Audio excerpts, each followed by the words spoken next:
देखिए, मेरा नाम सुधीर पांडे है और हम बात कर रहे हैं, मैं बात कर रहा हूँ सतवन कॉलेज से। तो बेसिकली हम लोग यहाँ पर आपके विद्यालय में ऑनलाइन क्लास चालू हो गई है। तो ऑनलाइन क्लास के आपको पर्टिकुलर नोट भेजे जाएंगे। कुछ नोट्स के अकॉर्डिंग आपको यहाँ पर लेक्चर वाइज हर एक चीज समझाई जाएगी। तो जो भी आपको समझाया जाता है, अभी क्या हुआ है कि आपके लेवल पे कोर्स 30% कम हुआ है, ठीक है। मगर कौन से कम हुए हैं वो कंफर्म नहीं हुआ है कि कौन से हटाए गए हैं कोर्स के आसपास, क्योंकि मार्च में पेपर होना है लोगों का भी, ठीक है। तो 11th क्लास सतवन कॉलेज से, ठीक। तो देखेंगे हम पढ़ाएंगे फिजिक्स आपको, ठीक है।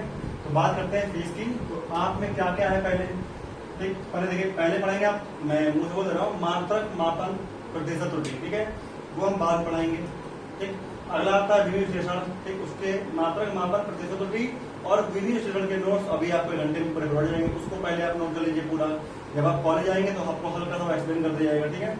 हम स्टार्ट कर रहे हैं वेक्टर से। वेक्टर पढ़ाएंगे, उसके बाद प्रक्षेप गति होगा आपका, उसके बाद होगा स्ट्रेट लाइन मोशन, ठीक है। आज हम बात करते हैं वेक्टर की 11th क्लास, जो 10th से 11th में आए हैं। कांग्रेस अच्छे नंबर लाने के लिए और 11th में आने के लिए, ठीक है। तो यहाँ पर देखिए, बात करते हैं वेक्टर की, ठीक। इंग्लिश और हिंदी मीडियम दोनों के लिए कृपया ध्यान दें, दोनों के लिए, ठीक है। तो क्लास 11th वेक्टर मतलब क्या होता है, हिंदी में बोलते हैं सदिश, ठीक। विश्लेषण कर सकते हैं, वेक्टर एनालिसिस होगा, सदिश विश्लेषण ऐसे करते हैं, ठीक है। तो यहाँ पर देखिए, पहला पॉइंट आता है वेक्टर में, सबसे पहला पढ़ना है राशियां। ये देखिए 11th क्लास 9 से मैच करता है कुछ परसेंट, और 10th क्लास मैच करता है 12 से। तो आप 9 पर आए होंगे तो आपने ये पढ़ा होगा, ठीक है। मगर हम लोग फुल डिटेल पढ़ेंगे कि चीजें होती क्या है, कैसे करते हैं, सब क्यों कहा गया है। तो पहला पॉइंट आता है अदिश राशि। क्या आता है भाई, अदिश राशि। और दूसरा क्या आता है, सदिश राशि, ठीक। सदिश राशि, ठीक। इंग्लिश मीडियम वाले इसको हम क्या बोलते हैं, बेसिकली स्केलर क्वांटिटी, और इसको वेक्टर क्वांटिटी, ठीक। आप नोट कर लेंगे इसको आराम से। इसके जो पढ़ा रहे हैं इसके पूरे नोट्स को मिल जाएंगे, ठीक है। आपको सिर्फ समझना है कि चीजें क्या होती हैं ताकि आपको कोर्स पढ़ता रहे, ठीक है। ऑनलाइन क्लास चालू हो गई है, पर देखिए तो पहला क्या होता है अदिश राशि। अदिश राशि के लिए बेसिक पॉइंट क्या है, ठीक। No direction, no direction, only magnitude, short form बता रहा हूं। नो डायरेक्शन और ओनली क्या होता है भाई, मैग्नीट्यूड। मतलब कोई भी डायरेक्शन नहीं होती है और केवल मैग्नीट्यूड होता है। जैसे देखिए, डायरेक्शन माने क्या हो गया, दिशा, और मैग्नीट्यूड माने परिमाण। देखिए कोई दिशा नहीं होगा, परिमाण होगा। अब दिशा नहीं, परिमाण नहीं, वो क्वांटिटी कौन सी होगी। मान लीजिए हम बोलेंगे बड़ा, आप 20 कदम चलो, अब तुम 20 कदम आगे चलो, चाहे तुम 20 कदम चलो पीछे, दिशा फिक्स है, इधर चलो उधर चलो। हमने बोल दिया कि आपको 20 कदम मूव करना है, जहां आपका मन चाहेगा वहां मूव करोगे, तो वहां पर कोई भी डायरेक्शन फिक्स नहीं होती है। भाई फिक्स होती है, नहीं होती है। तो वैसे बात करते हैं डिस्टेंस। अब मान लीजिए डिस्टेंस है आपकी, नॉर्मली डिस्टेंस मान होता है दूरी, मान लीजिए 40 मीटर है।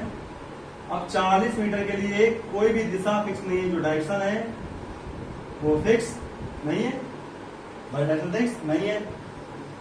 ऐसे मान लो आपकी स्पीड है, स्पीड मान लो कार की 40 मीटर पर सेकंड है। हम बोलेंगे यहाँ पे कार मूव कर रही है कितनी स्पीड से, 40 मीटर पर सेकंड की स्पीड से मूव कर रही है। तो कार की स्पीड 40 मीटर पर सेकंड है ना। अब कार कहाँ जा रही है, ईस्ट वेस्ट नॉर्थ सब कहाँ ले जा रहे हैं मुझे क्या पता, ठीक।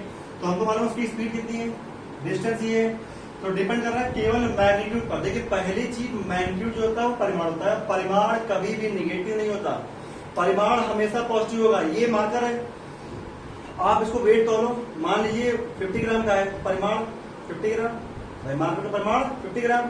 तो 50 ग्राम है ना, निगेटिव तो होगा नहीं भाई। एक डॉट बनाते हैं, उसकी भी कोई ना कोई लेंथ होगी ना, कोई ना कोई लेंथ होगी। कुछ भी बना दिया XYZ, तो निगेटिव तो नो चांस है। निगेटिव तो एक कल्पना है, ठीक है। निगेटिव कल्पना आप पढ़ लेते हैं, मगर निगेटिव कोई चांसेस नहीं होती। तो देखिए डिस्टेंस कैसे क्वांटिटी है, स्केलर। क्यों, केवल मैग्नीट्यूड होता है, डायरेक्शन नहीं होती। क्यों, ऐसा क्यों होता है आप बोल सकते हैं। आपको 40 मीटर कवर करना है, आप कहीं कर सकते हो, लेफ्ट राइट कहीं मन चाहेगा। Speed only for magnitude, no direction. Direction होगी, कौन सी होगी, किस दिशा में होगी, वो फिक्स नहीं होती ना, कहीं चल सकते हैं आप, भाई हमको तो बाइक भगानी है, कितनी स्पीड है 40 के आसपास, कहीं उड़ा कहीं उड़ा देंगे। ठीक है, देखिए आगे बात करते हैं हम लोग।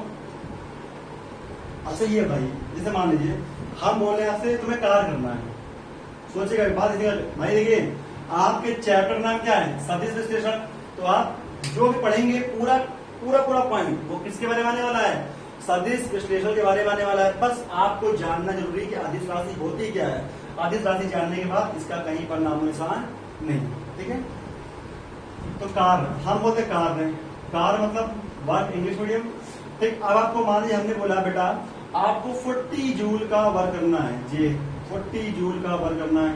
अब तुम्हें क्या करना है, 40 जूल का वर्क, हमने तुम्हारा मैग्नीट्यूड फिक्स कर दिया, हमने आपका परिमाण फिक्स कर दिया, आपको काम करना है 40 जूल का। तो तुम्हारा 40 जूल काम कहाँ कर रहे हो आप, ये डिपेंड करता है आपके ऊपर। आपको इतना वर्क करना है ना, तो वो क्या हो गया आपका मैग्नीट्यूड हो गया। वैसे ही बात करते हैं सदिश राशि। भाई देखिए ये थोड़ा पढ़ने में इंटरेस्टिंग होगा आपको, तो जो कहे उसको ध्यान से पढ़िएगा। ठीक है, स्कूल मुलाकात होगी तो अगर टाइम मिलेगा तो आपका रिवीजन हो जाएगा फिलहाल, और कोर्स चालू हो गया अच्छे से आपको लेक्चर दिए जाएंगे, तो आप अच्छे से मजा पढ़िए। तो यहाँ देखिए अदिश राशि समझ में आ गई भाई। ठीक है, हम बात करते हैं सदिश राशि की। सदिश राशि, सदिश राशि वेक्टर क्वांटिटी, वेक्टर क्वांटिटी। ठीक है, इसमें क्या क्या होता है इसे ध्यान से पढ़ना भाई, क्या क्या होता है, जो पढ़ा वो नहीं अब पढ़ रहे वो होगा। ठीक है, सबसे पहले डायरेक्शन होगी। ठीक, फिर क्या होगा मैग्नीट्यूड होगा, और फिर क्या होगा क्या गिरा, फिर क्या होगा एडिशन लॉ होगा। पहले क्या हो गई डायरेक्शन, मैग्नीट्यूड और एडिशन लॉ। तो इसे बोलते हैं वेक्टर क्वांटिटी। अगर डायरेक्शन होनी चाहिए, मैग्नीट्यूड होना चाहिए और एडिशन होना चाहिए। जैसे मान लीजिए एग्जांपल ले लीजिए, कैसी क्वांटिटी होती है, मान लीजिए फोर्स है। ठीक, मान लीजिए फोर्स, अब आपको फोर्स लगाना है, ये देखिए क्या लगा रहे, फोर्स लगाया हमने, लगा दिया फोर्स। तो हमें पता है मेरी डायरेक्शन क्या है, ये बात हम जानते हैं ना, पता है कि मेरी डायरेक्शन क्या है। तो फोर्स पे क्या लिखेंगे, मान लीजिए आपका फोर्स आ रहा है 40 न्यूटन, अब वो ईस्ट आ रहा है कि वेस्ट आ रहा है, कहां पर लगा रहे हो, ये क्या होगा डायरेक्शन। ठीक है, जैसे मान लीजिए अगला आ गया डिस्प्लेसमेंट। डिस्प्लेसमेंट को हिंदी में क्या बोलते हैं भाई, विस्थापन।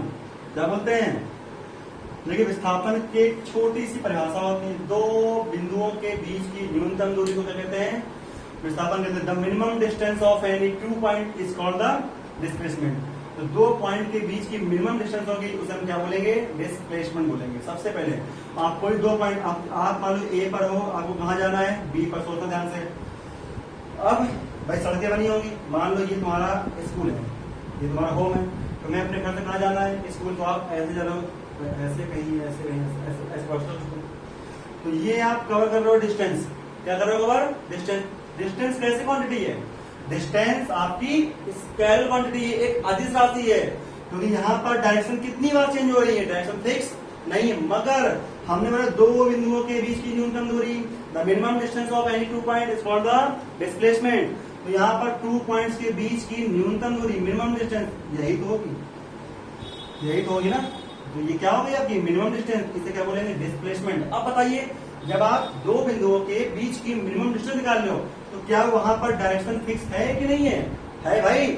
आपको पता ए से बी कवर कर रहे हो, ए से बी जा रहे हो, और आप स्ट्रेट लाइन में जा रहे हो, तो वहां पर डायरेक्शन क्या हो गई, फिक्स, डायरेक्शन फिक्स हो गई आपकी। तो यहाँ देखिए नेक्स्ट पॉइंट। ठीक है, तो डिस्प्लेसमेंट कैसी है, वेक्टर क्वांटिटी। और मैं लिखा देते एग्जांपल आपको नोट मिलेंगे तो नोट में बड़ा एग्जांपल लिखे होंगे, जैसे डिटेल में होगा उसको पढ़ लेंगे अच्छे से, बाकी मैं समझा दे रहा हूँ। ठीक है, ऐसी क्वांटिटी होती है, देखिए जैसे मूवमेंटम होता है, संवेग, वो भी कैसी है, अदिश राशि है। ठीक है, वेक्टर क्वांटिटी है। तो अब हम बात करते हैं वेक्टर क्वांटिटी। देखिए कुछ शब्द होते हैं अलग अलग होते हैं, तो डायरेक्शन होनी चाहिए, मैग्नीट्यूड प्लस एडिशन लॉ को फॉलो करना चाहिए। अगर एडिशन लॉ फॉलो नहीं हुआ तो आप उसे वेक्टर क्वांटिटी नहीं बोलोगे।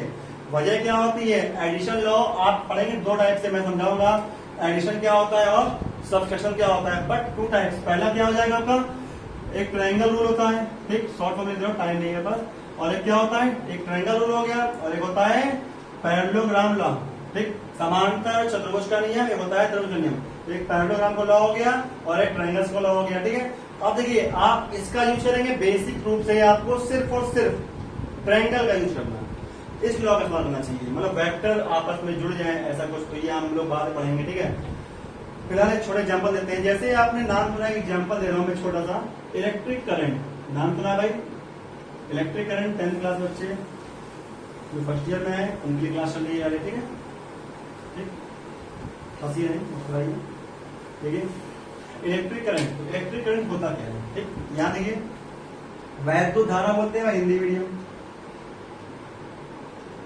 मुक्त इलेक्ट्रॉनों के प्रवाह की दर को वैद्युत धारा कहते हैं, आगे पढ़ लेंगे, ठीक है, क्या होता है, स्मॉल आइज करते हैं। अच्छा आपको बताए कि वैद्युत धारा की दिशा कैसी होती है, हमेशा प्लस से माइनस की ओर वैद्युत धारा बहती है, कैसे, प्लस से माइनस की ओर इलेक्ट्रिक करंट बहता है, प्लस से माइनस की ओर। जैसे देखिए ये वायर है, वायर के अंदर सेल लगा है, तो सेल के अंदर अगर जाती है तो माइनस से प्लस, वरना वायर में जो सर्किट होता है आपके घरों में लगा होता है हमेशा प्लस से माइनस। तो यहाँ पर आपको क्या मालूम पड़ गया, डायरेक्शन मालूम पड़ गई भाई, मालूम पड़ गई, कैसी होगी, प्लस से माइनस। अब आप अगर किसी तार में करंट फ्लो कर रहे हो, आपको मालूम होगा कि आप 5 एम्पियर करंट दोगे कि 10 एम्पियर करंट दोगे, मालूम होगा ना आपको। आपको एक बल्ब जलाना है, वो बल्ब जलाने के लिए आपको कितना करंट चाहिए, कितना करंट देना पड़ेगा, ये आप जानते होगे। तो क्या फिक्स हो गया, मैग्नीट्यूड फिक्स हो गया, क्या फिक्स हो गया, मैग्नीट्यूड फिक्स हो गया। अब थर्ड पॉइंट क्या आता है, फिर भी इसे हम लोग अदिश राशि बोलते हैं। देखिए कितनी बड़ी बात है, मजा आई नहीं आई, लेकिन इसे लोग क्या बोलते हैं, अदिश राशि बोलते हैं, ठीक है। फिर भी कैसी राशि है, अदिश राशि है, बल्कि दिशा भी है, परिमाण भी है, फिर भी कैसी राशि है, अदिश। क्यों, क्योंकि ये एडिशन लॉ को फॉलो नहीं करती है। तो एडिशन लॉ को फॉलो क्यों नहीं करती है, क्योंकि ये स्थिर नहीं होती है, ये हमेशा एक स्थान से भाग रही है, ऐसे घूम रही है, तो ये इस तरह से एडिशन लॉ को फॉलो नहीं करती, इसलिए इसे बोला गया है स्केलर क्वांटिटी। तो वैद्युत धारा एक अदिश राशि न कि सदिश राशि, इसीलिए जब आप डिफिनेशन देंगे सदिश राशि की 9th में आपने जो भी पढ़ा हो, जब आप परिभाषा देंगे तो डायरेक्शन होनी चाहिए, मैग्नीट्यूड और एडिशन लॉ को फॉलो करना चाहिए, ठीक है। अब एडिशन लॉ क्या होता है हम लोग अभी पढ़ेंगे कुछ देर बाद, ठीक है, आगे देखते हैं।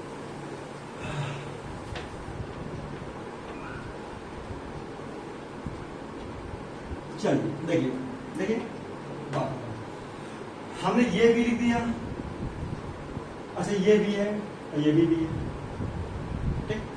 कहीं कहीं पर v को स्पीड बोलते हैं, चाल, चाल भी v होती है और वेग भी होता है, भाई चाल भी है वेग भी है, मगर चाल जो होता है, सॉरी होती है आप लोगों, जो चाल वो कैसे क्वांटिटी होती है, स्केलर अदिश राशि होती है, मगर जो वेग होता है वो कैसा होता है, वेक्टर।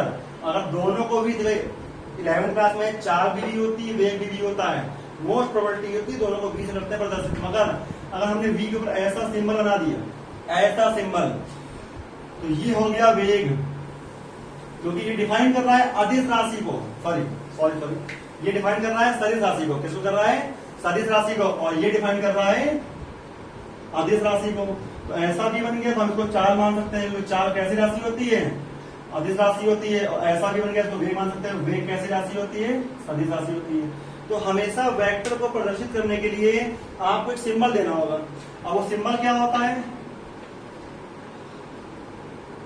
वो सिंबल होता है ये सिंबल आपको देना पड़ेगा किसी भी चीज के ऊपर। देखिए फोर्स ऐसे दिखाएंगे, वेग ऐसे दिखाएंगे, डिस्प्लेसमेंट ऐसे दिखाएंगे, संवेग p से ऐसे दिखाएंगे, बात में। तो ये सब वेक्टर। अब देखिए अब ये एरो किस लगाया गया, लगाया गया भाई, बंद कर दिया गया, लगा दिया, देखिए फिलहाल। तो यहाँ पर ये जो होता है इसकी लेंथ, इसे बोलते हैं मैग्नीट्यूड, बहुत ध्यान पड़िएगा भाई, क्या बोलते हैं। और ये जो होती है इसे बोलते हैं, ये दिशा को प्रदर्शित करती है, किसको, दिशा को प्रदर्शित करती है, ठीक है। तो एक एरो बनाया, जो एरो का साइन है ये क्या कर रहा है, किसको प्रदर्शित, दिशा को, और जो मैग्नीट्यूड है वो किसको कर रहा है, इसकी लंबाई को, ठीक है। ये लंबाई जो हो गई क्या हो गई, मैग्नीट्यूड हो गया भाई। तो क्या बोलते हैं हम लोग, परिमाण बोलते हैं, क्या बोलते हैं, परिमाण बोलते हैं। और इसको ये दिशा को प्रदर्शित करता है। अब एक और तरीके से कहीं का नाम, इसको हम लोग बोलते हैं हेड। हेड माने क्या होता है, सिर। इसको हम लोग बोलते हैं टेल। टेल माने पूंछ, ठीक है। तो ये वेक्टर का सिंबल होता है भाई, कोई भी वेक्टर क्वांटिटी होगी तो आप उसके ऊपर सिंबल जरूर लगाएंगे, ठीक है। तो फिर बोले लंबाई क्या कहलाएगी, परिमाण। ये सिंबल दिशा को प्रदर्शित करता है, और इसको हम लोग हेड बोलते हैं, इसको हम लोग टेल बोलते हैं, ठीक है। अब देखिए आगे बात कर सकते हैं हम इसके बारे में कि टाइप्स ऑफ वेक्टर, वेक्टर के टाइप क्या क्या होते हैं। तो इसके बारे में बात करते हैं। देखिए टाइप्स ऑफ वेक्टर, तो यहां बात करते हैं, इससे मैं समझा रहा हूं टाइप्स ऑफ वेक्टर, ठीक। हिंदी मीडियम का लिख लेंगे, अरे लिख लेना, इतना कठिन नहीं है। सदिशों के प्रकार, सदिशों के प्रकार, टाइप्स ऑफ वेक्टर, सदिशों के प्रकार। तो पहला जो प्रकार होता है उसे बोलते हैं इक्वल वेक्टर। बहुत सारे होते हैं, फिर भी 6-7 पढ़ लीजिए आप अच्छे अच्छे, जो हमें काम आएंगे, ठीक है। तो पहला होता है इक्वल वेक्टर। क्या होता है इक्वल वेक्टर, जिसे बोलते हैं समान सदिश, समान सदिश। अब देखिए एक वेक्टर ये हो गया और दूसरा वेक्टर ये हो गया, दोनों की दिशाएं बराबर हो और दोनों की लंबाइयां बराबर हो। लंबाई मतलब परिमाण, याद रखेंगे परिमाण कभी निगेटिव नहीं होता है। तो दोनों की दिशाएं बराबर हो या फिर दोनों की दिशाएं बराबर हो, दोनों की लंबाइयां बराबर हो। आप दिशा समझते हो, इसके बीच की डिस्टेंस जो भी हो, फिलहाल अगर ये तुम्हारा 5 है तो ये भी कितना होगा, 5 होगा, ठीक है। मान लीजिए ए वेक्टर हो गया, ये बी वेक्टर हो गया भाई, ये ए हो गया 5, मतलब दोनों का परिमाण क्या हो, बराबर हो। ये ए हो गया, ये बी हो गया। तो जब दिशा बराबर परिमाण बराबर, तो क्या ए बी के बराबर नहीं होगा भाई, समान सदिश है। अगर समांतर होता, अभी आगे बात करेंगे, फिलहाल आप देखिए ए किसके बराबर हो गया, बी के। फिर इसकी लंबाइयां बराबर होंगी, दिशाएं भी क्या होंगी, बराबर होंगी। ए बराबर बी हो गया। ए बराबर बी क्यों हो गया, दिशाओं के कारण नहीं हुआ, लंबाइयों के कारण हुआ है। ए अगर 5 होगा तो बी भी आपका 5 होना चाहिए। तो यहां पर देखिए अगर हम बी को यहां लिया है, ए माइनस बी बराबर 0, तो परिभाषा करेंगे इक्वल वेक्टर क्या होगा भाई, जिसकी डायरेक्शन और जिसका मैग्नीट्यूड क्या होता है, इक्वल होता है, बराबर होता है, उसे हम बोलते हैं इक्वल वेक्टर। और नोट पॉइंट में क्या आएगा आपके, कि दो इक्वल वेक्टर का डिफरेंस, दो समान सदिशों का अंतर कितना होता है, 0 होता है। यानी दो समान सदिशों का अंतर 0 होता है। ए माइनस बी कितना हो गया आपका, 0 हो गया। ऐसे ही दूसरा पॉइंट आता है अनइक्वल वेक्टर, इसे बोलते हैं असमान सदिश। बिल्कुल सही भाई, असमान सदिश। देखिए एक ऐसे हो गया बी और एक ऐसे ए, ये ऐसे बी, दिशाएं बराबर है मगर लंबाइयां बराबर नहीं, केवल दिशाएं बराबर, लंबाइयां बराबर नहीं है। अब देखिए दिशाएं बराबर, लंबाइयां बराबर नहीं है, मतलब क्या हुआ इसका बेसिक पॉइंट भाई, मतलब ये होगा ये 5 हो सकता है, ये 10, मगर इनके बीच की दूरी यहाँ पर 10 है, तो यहाँ पर भी 10 रहेगी, यहाँ पर भी 10 रहेगी, हर जगह कितनी रहेगी, 10 रहेगी। ये कभी भी आपस में इंटरसेक्ट नहीं करेंगे, तो ये एक दूसरे के पैरेलल है, बट ये बराबर नहीं है। समान और समांतर में, सॉरी, समान और असमांतर, ये तो पैरेलल हो गया। कुछ कर दो, लगे बात हो गई। देखिए एक छोटा सा करेक्शन था आपके लिए, तो जल्दी में हो गया, वो अनइक्वल पढ़ाएंगे बाद में। फिलहाल ये आपका समान हो गया, इसे बोलते हैं पैरेलल वेक्टर, इसे हिंदी में बोलेंगे समांतर सदिश। थोड़ा सा देख लीजिएगा इसको, ठीक है। इसे क्या बोलेंगे, समांतर सदिश, ठीक है। तो ये ए हो गया, ये बी हो गया, इसके बीच की डिस्टेंस क्या है, बराबर है भाई। बी का परिमाण दूसरा हो, मतलब ए और किन्हीं भी दो या दो से अधिक वेक्टरों का परिमाण भिन्न भिन्न होता है, अलग अलग होता है, डिफरेंट होता है, लेकिन उनकी जो डायरेक्शन होगी वो क्या रहेगी, सेम रहेगी। तो इसे क्या बोलेंगे हम लोग, समांतर सदिश। देखिए रियलिटी पढ़ाने में और लेक्चर देने में थोड़ा अंतर होता है, वीडियो बनने देखिए।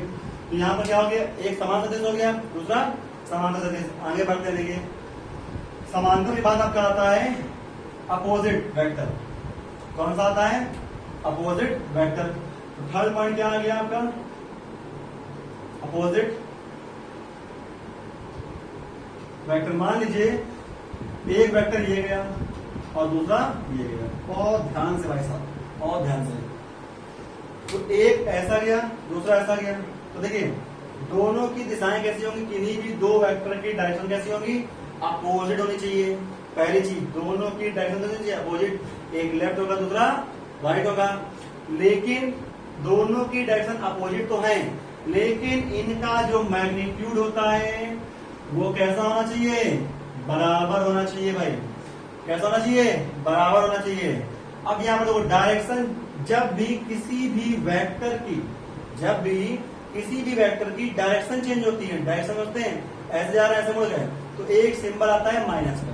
ठीक, जैसे ए वेक्टर हो गया, अब बराबर तो होगा क्योंकि भाई मैग्नीट्यूड दोनों का क्या है, बराबर है, बराबर होगा, मगर दिशा जो डायरेक्शन है वो कैसी हो गई, अपोजिट हो गई। तो ए बराबर हम क्या ले लेंगे, माइनस बी वेक्टर, या फिर बी वेक्टर बराबर माइनस ए वेक्टर। अगर हम दोनों को इस साइड ले आएंगे तो कितना हो गया, ए वेक्टर प्लस बी वेक्टर कितना हो गया, 0 हो गया भाई। कितना हो गया, 0 हो गया। देखिए बता दो इसको। हाँ, जब आपका a प्लस बी 0 आ गया तो आप उस जगह क्या बोल सकते हो, उस जगह आप बोल सकते हो कि किन्हीं भी दो अपोजिट वेक्टर का एडिशन जो होता है वो हमेशा 0 होता है। ठीक, तीसरा आ गया कोलिनियर। क्या आ गया, कोलिनियर। तो देखिए कोलिनियर वेक्टर, अब कोलिनियर वेक्टर बोलते हैं संरेख, भाई संरेख होता है, और संरेख हिंदी में बोलते हैं संरेख सिर्फ एक शब्द है जो कि ऐसा आप चाहे मैथ में पढ़े चाहे साइंस में वो कभी चेंज नहीं होता है। संरेख का जो बेसिक प्रिंसिपल होता है उसका मतलब क्या होता है कि सभी वेक्टर एक ही लाइन ऑफ एक्सिस पे लाई करने चाहिए। मेरी बात समझ रहे हैं? जैसे मान लीजिए ऐसे कोई लाइन खींच दी, अगर आपको पॉइंट दिखाने तो ये पॉइंट हो गए, क्या हो गया, इसके पॉइंट हो गए, ए हो गया, बी हो गया, सी हो गया, डी हो गया, जो भी है एफ हो गया, ये सब क्या हो गए भाई, पॉइंट हो गए। तो सभी पॉइंट कहाँ लाई कर रहे हैं, एक ही लाइन पे लाई कर रहे हैं, तो वो कैसे हो गए, कोलिनियर हो गए। कैसे हो गए, कोलिनियर। तो सभी पॉइंट या सभी वेक्टर एक ही लाइन ऑफ एक्सिस पे लाई करेंगे तो आपने क्या बोल सकते हो, कोलिनियर बोल सकते हो भाई। तो यहां पर बात कर रहे हैं कोलिनियर की। आप देखिए एक वेक्टर ए ऐसे हो गया, दूसरा vector B, line of axis क्या हो गई, देखिए अगर आप लाइन ऑफ एक्सिस देखोगे ध्यान से तो लाइन ऑफ एक्सिस तो एक ही आ रही है, तो एक ही लाइन ऑफ एक्सिस पे मोर देन वन वेक्टर हो, ए वेक्टर बी वेक्टर आगे कितना हो गया, तो सी वेक्टर, इन सबकी लाइन ऑफ एक्सिस कितनी है, एक ही है ना। तो ऐसे वेक्टर को क्या बोलेंगे, कोलिनियर वेक्टर। ठीक, ऐसे ही आपका अगला स्टेप आता है कोप्लेनर। कोप्लेनर वेक्टर बहुत अच्छी चीज है भाई, ध्यान से। कोप्लेनर वेक्टर देख, ऐसे वेक्टर जो एक प्लेन में लाई करें, ऐसे वेक्टर जो एक प्लेन में लाई करें उन्हें क्या बोलते हैं, कोप्लेनर। और जिनका प्लेन एक होना चाहिए। अब एक चीज देखिए, नॉर्मल क्लास समझिएगा, ये दो मार्कर दे रहे हैं आपको, दो मार्कर है। अब देखिए ऐसे ये बोर्ड है, तो this is X axis and this is Y axis. तो यहां पर हमने क्या दो मार्कर रखिए, ये देखिए, तो ये एक प्लेन में आ जाएंगे, नहीं आएंगे भाई। कोई भी दो मार्कर लीजिए एक पॉइंट से, तो ये हमारा जो वेक्टर है देखिए कहीं रखिए, ऐसे रखिए, रखिए ऐसे रखिए, ये प्लेन एक ही है। अरे ये देखो, ये इन दोनों को मिला के बनना है प्लेन। देखिए भाई ये दोनों प्लेन कैसा हो गया, एक ही हो गया ना, ये प्लेन देखिए दोनों, तो कहीं भी रखिए। तो हमेशा दो वेक्टर जब भी कंबाइन हो, हमेशा दो वेक्टर कैसे होते हैं, कोप्लेनर। ध्यान रखिए, दो वेक्टर कैसे होते हैं, कोप्लेनर।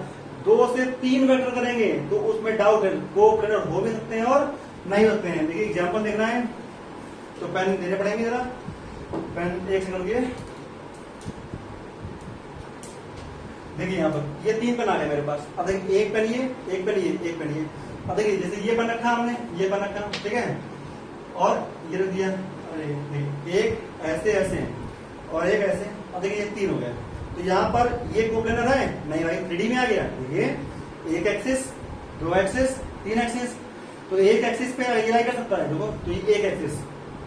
बात समझ नहीं आ रही है, अरे ये एक्स हो गया, ये वाई हो गया, प्लेन तो एक ही हुआ ना, तो ऐसे कर देंगे। तो 3 वेक्टर कंडीशन है, ऐसे हो सकता है कि कोप्लेनर हो, देखिए ये हो सकता है कोप्लेनर हो, ऐसे कर दिया, देखिए, तो ये कोप्लेनर नहीं है। तो 3 वेक्टर कोप्लेनर हो भी सकते हैं और नहीं भी सकते हैं, लेकिन 2 वेक्टर हमेशा कोप्लेनर होंगे। जैसे देखिए यहाँ पर बेसिक मुद्दे बात करते हैं, आपका बेसिक पॉइंट क्या है, जैसे ये एक बॉक्स हो गया, ठीक है, अब यहाँ पर एक लाइन ऑफ एक्सिस है, देखिए ऐसे बन रहा है, ऐसे बन रहा है, कोप्लेनर है, ऐसे बन रहा है, ऐसे बन रहा है, जो है एक ही प्लेन पे लाई कर रहे हैं, कैसे हो गए? कोप्लेनर हो गए भाई, कैसे हो गए? कोप्लेनर। ऐसे और भी टाइप हैं, ठीक है, हम आपको समझाते रहेंगे आगे। एक होता है जीरो वेक्टर, ठीक, तो इसके बारे में ज्यादा नहीं पड़िए, जीरो वेक्टर कुछ नहीं होता है, ठीक, पॉइंट कुछ भी ना करना होता है, ऐसे करते हैं डिफाइन, ठीक है भाई। कोई भी डायरेक्शन होगी एकदम जीरो हो जाए, एकदम जीरो हो जाए, तो हम डायरेक्शन पता है ना हमको, तो वहां बना देते हैं जीरो वेक्टर, ठीक है। तो इसके बारे में कुछ खास नहीं। एक होता है पोजिशन वेक्टर, ठीक, ऐसे बहुत सारे आएंगे, तो हम नोट भेज देंगे आपको, उसके बारे में पढ़ लेंगे, बाकी और भी डिस्कस होगा। अभी जो कुछ खास मेन पॉइंट है उसके बारे में ज्यादा देखते हैं, ठीक है। तो बात करते हैं, एक लास्ट पॉइंट तो नहीं है फिलहाल, बात करते हैं एकांक सदिश। बहुत अच्छी चीज एकांक सदिश, ये पेपर में 2 नंबर में आ सकता है, जिसे बोलते हैं यूनिट वेक्टर, ठीक। आप पहचान देखिए, पानी हो,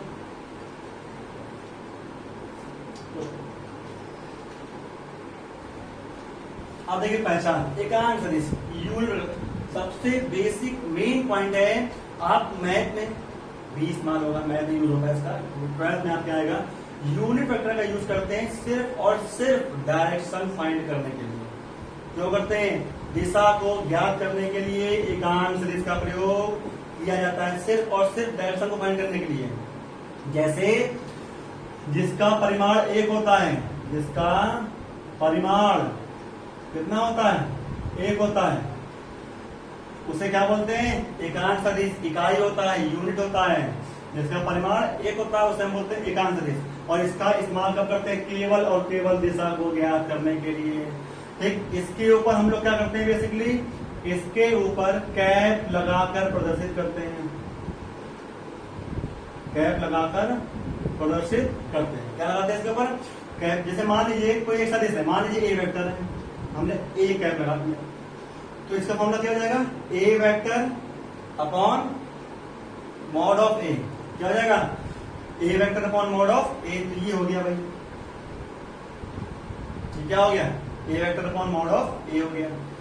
तो जो भी कैप, जिसका भी कैप दिया हो, हमने बोल दिया जैसे आई कैप, ये क्या है? आई कैप बोल दिया, मान लीजिए बोल दीजिए जे कैप, आगे भी आएगा, मान बोल दिया के कैप, आई कैप बोला, जे कैप, एक बोला, कैप लग गया ना। जिसके ऊपर कैप लग गया, एक बात तो फिक्स हो गई उसके लिए। क्या बात फिक्स हो गई? ये फिक्स हो गया भाई कि इसका परिमाण 1 होगा। तो ये कैप लग गई, और कैप किसको डिफाइन कर रहा है? एकांक सदिश को। एकांक सदिश किसे कहते हैं? जिसका परिमाण 1 होता है। ये बात समझा गई। तो इसके टाइप्स हो गए, अभी और भी लंबगोल एकांक सदिश वगैरह भी है, तो उसके बारे में बात करते हैं। तो ये लेक्चर आपके लिए आज के लिए थैंक यू, ओके।